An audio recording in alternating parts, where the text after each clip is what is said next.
Cowherd, did LeVar hurt Lonzo's relationship with the Lakers?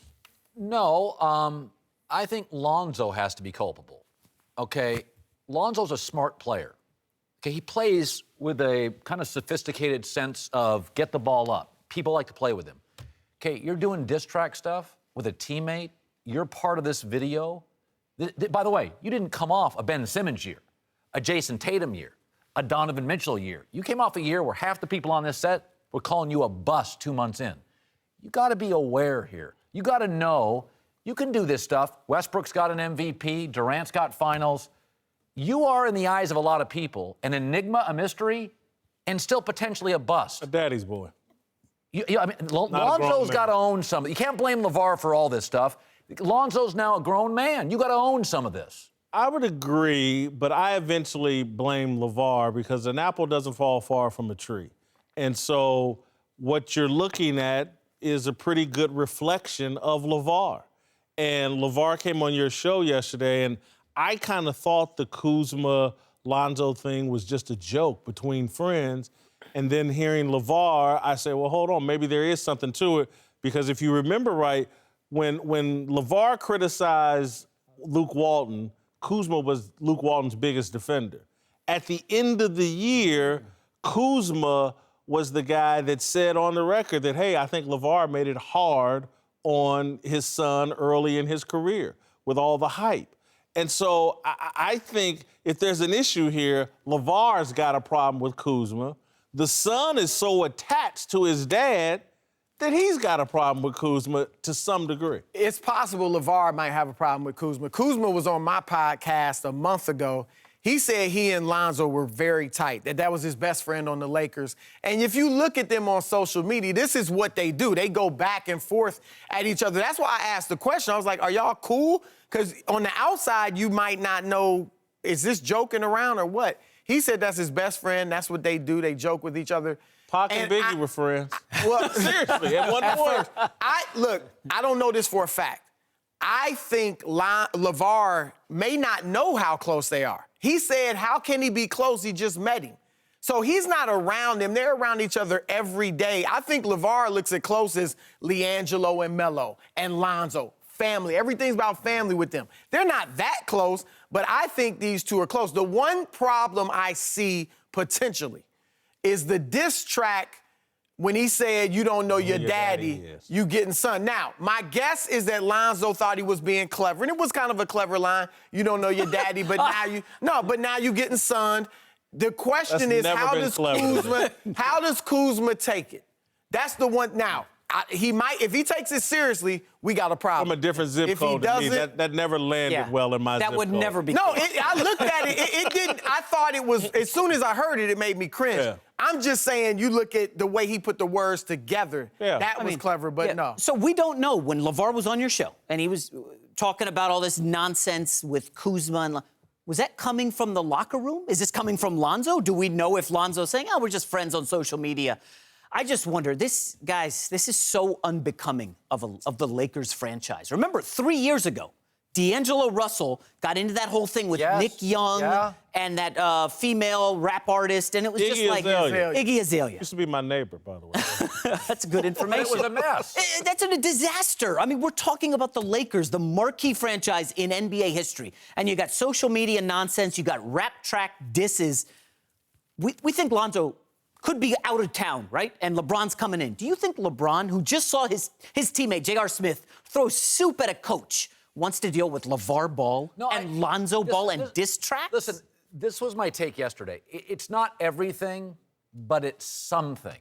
Listen, LeBron doesn't like playing with young guys. Jason, he had a chance to Wiggins. He's like, no, I'll take the less athletic Kevin Love. That Miami team, Battier, Miller, Ray Allen, that was an old folks' home. He doesn't like young guys. These young guys look even younger doing this diss track stuff. We have a history and a precedent with LeBron. I know he likes veterans. A lot of these NBA guys have gone off and done rap albums and movies, you know, Shaq. They had accomplished something. Lonzo Ball wasn't even first-team all-rookie, okay? He was pretty bad, 30%. Kobe did his rap album pretty early, you know, and I'm not comparing him to Kobe. Okay. I'm just saying, like, to me, I don't have a problem with them doing a rap video or whatever. You got a ton of free time as a player, and you use it how you want. As long as it doesn't affect your game, you're still working on it. Like I said, to me, there's one potential problem. The line about Kuzma's dad. I think there's two potential problems. The line about Kuzma's dad, and then I thought the whole dissecting the rap lyrics, I thought it was all a reflection of things that LeVar potentially could say. Because the whole thing about the tattoos. No, the tattoos. Because I've heard a lot of guys that are fathers, any of these kids that don't have fathers, they tat themselves up because they're looking for an identity. But you know who has a tattoo now? Yeah, I know now. Lonzo and LiAngelo. And he was on record yesterday on Colin's show. He doesn't like tattoos or whatever. And so I just thought a lot of that diss, and then talking about how he doesn't know his daddy is, it seemed a little personal. It was out of bounds, and it's a reflection of LeVar. By the way, Kyle Kuzma was supposed to dump. Is that what the kid Today, said? He was going to drop today. Drop. There it is. Drop. Sorry, he was going to drop his diss track today. He hasn't. I bet you his advisors are like, look. Move on. And hold on, but more than that, if he doesn't, that could signify he's taking this seriously. That it's not a joke to him, right? It never lands well. The joke about someone's father, that never lands well. I'm with you. Would you respect KD more if he left the Warriors? Let me give you the quote in context what KD said. I needed that validation from my peers and teams and GMs, people that are really into the game, to really help me feel good about myself and help me feel confident and let me know that what I was doing was working. I think Jared Dudley made a great point. I think that was on your radio show. I think he made a great point. And I do think if he wants that ultimate validation, if he wants to be on LeBron's level, he needs to choose a harder path than cherry-picking a couple of titles off a 73-9 team. I don't know. You don't leave unity and winning. Man, I listen, the easier way. There was. My whole life, I've been trying to find an easier way to make money. Do I need validation? By the way, TV's a lot easier than writing another column for the Kansas City Star. You seem to be making more money working less. You don't go on road trips. You go to steakhouses. Let me say this. If they would pay me what I can make in TV to write, I'd be writing. Yeah, but they don't, so you get on TV. I think easier. What's wrong with easier? No, Colin Whitlock's right.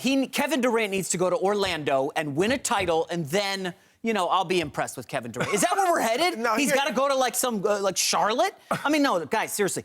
We need to look at this from sacrifice. And I know you're going to laugh when you hear this, but Kevin Durant was the man in OKC. Took all the shots, won 4 scoring titles. Not all the shots. He had to sacrifice a lot of his game.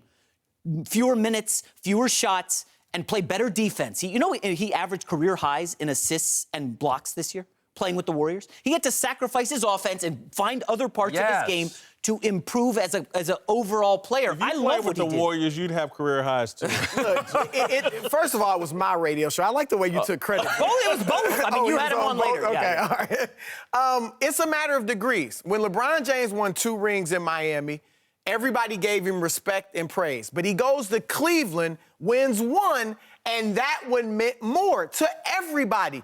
If you were dating Tamron Hall, we give you mad respect, but we said, she ain't Halle Berry. He ain't. Now, it would be like, Halle might be better, but you still good with Tamron Hall. And Durant is still good. Okay. Reverse. All right, whatever. You get what I'm saying. Yeah.